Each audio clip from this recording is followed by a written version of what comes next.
नमस्कार दोस्तों, मैं हूं डॉक्टर गौरव कुमार, साइकेट्रिस्ट मुजफ्फरपुर बिहार से और आपका स्वागत है हमारे यूट्यूब चैनल पे। आज हमारे साथ हैं श्रीमती स्तुति शुक्ला जी। ये एक मनोवैज्ञानिक हैं और आज ये कुछ प्रश्न आज हम लोग डिस्कस करने वाले हैं डिल्यूज़न के बारे में, यानी भ्रमाशक्ति के बारे में कि डिल्यूज़न क्या होता है, इसके क्या टाइप्स हैं, इसे कैसे इसको कंट्रोल कर सकते हैं। तो आप कुछ प्रश्न पूछना चाहती हैं अगर डिल्यूज़न के बारे में डिस्कशन के लिए तो आप पूछ सकती हैं। नमस्कार दोस्तों।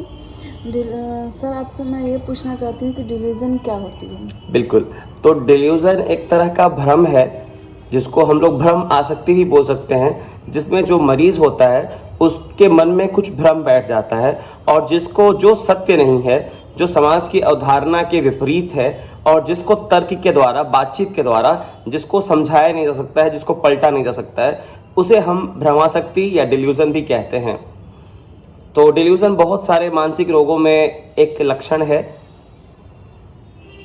इसके लक्षण कौन कौन से हैं? हाँ, ये बहुत सारे टाइप्स का डिल्यूज़न होता है। जैसे उदाहरण के तौर पे डिल्यूज़न ऑफ परसिक्यूशन, यानी जो मरीज़ है उसको ऐसा लगता है कि मुझे कोई मारने में लगा है, कोई मेरे पीछे पड़ा हुआ है, मैं अगर घर से बाहर निकलूँगा तो कोई मुझे मार देगा, तो इसको बोलते हैं डिल्यूज़न ऑफ परसिक्यूशन।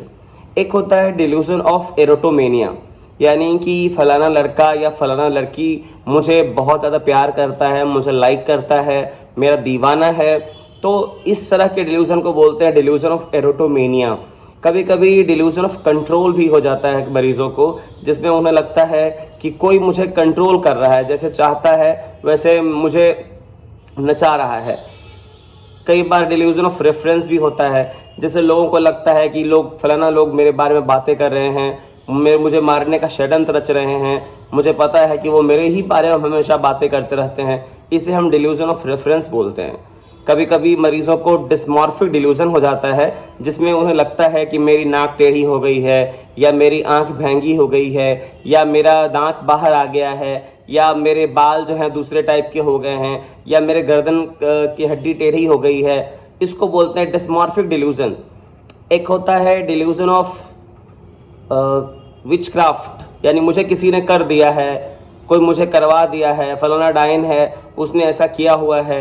एक होता है डिल्यूज़न ऑफ ग्रैंडियोसिटी, यानी कि पेशेंट को लगता है कि वो बहुत बड़ा आदमी है, ताजमहल उसकी प्रॉपर्टी है, रेलवे स्टेशन उसकी प्रॉपर्टी है, वह जब चाहे तो सरकार को गिरा सकता है, वह एक किंग मेकर है। इसको बोलते हैं डिल्यूज़न ऑफ ग्रैंडियोसिटी। तो इस प्रकार बहुत सारे टाइप्स के डिल्यूज़न होते हैं, जिसमें से मैंने जो कुछ डिस्कस किया वो आम तौर पे जो पेशेंट्स होते हैं, जो मरीज़ होते हैं, उनमें देखा जाता है। इसके इलाज? बिल्कुल, इसका इलाज संभव है। अगर चूँकि जिस तरह के मरीज़ होते हैं और उनको डिल्यूज़न है या भ्रमाशक्ति है, तो उनमें इंसाइट की कमी होती है, यानी उनको ऐसा नहीं लगता है कि उन्हें इलाज की ज़रूरत है। कई बार उनके परिजन हिस्ट्री देते हैं कि हमारे पेशेंट को ऐसा प्रॉब्लम होता है, तो इस तरह के मरीज़ों को उनके परिजन दवा खिला सकते हैं, समय पर उन्हें दवाएं दें, उनके ऊपर दवाएं ना छोड़ें, नहीं तो कभी कभी दवा खाएंगे नहीं, या कभी कभी उल्टा पुल्टा दवा खा लेने से उन्हें फ़ायदे के बजाय नुकसान भी हो सकता है। तो इस तरह के जो मरीज़ होते हैं इनको आप अपने देखभाल में रखें, अपनी निगरानी में रखें, उन्हें समय पर आप दवाएं दें, उनका आप केयर करें, उन्हें अकेले कहीं जाने को न दें। तो इस तरह से हम लोग इसको कंट्रोल कर सकते हैं।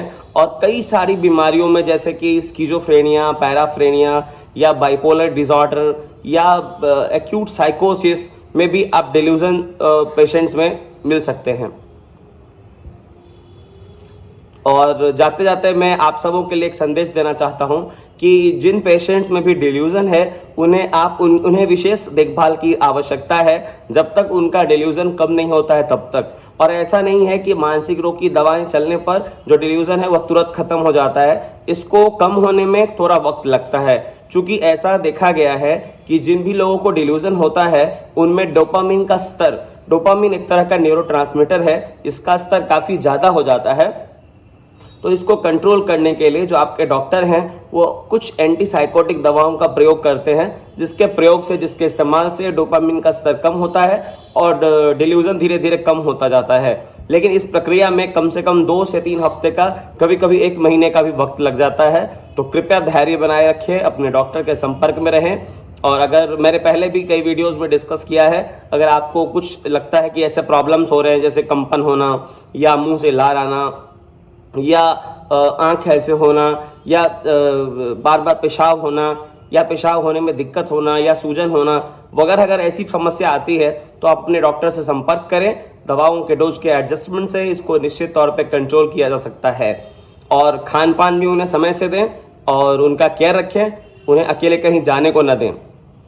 आपको ये वीडियो कैसा लगा हमें ज़रूर बताएं, और अगर आपको किसी विशेष टॉपिक पे कुछ जानने की इच्छा हो तो यह भी हमें फीडबैक में अपने कमेंट करके ज़रूर बताएं।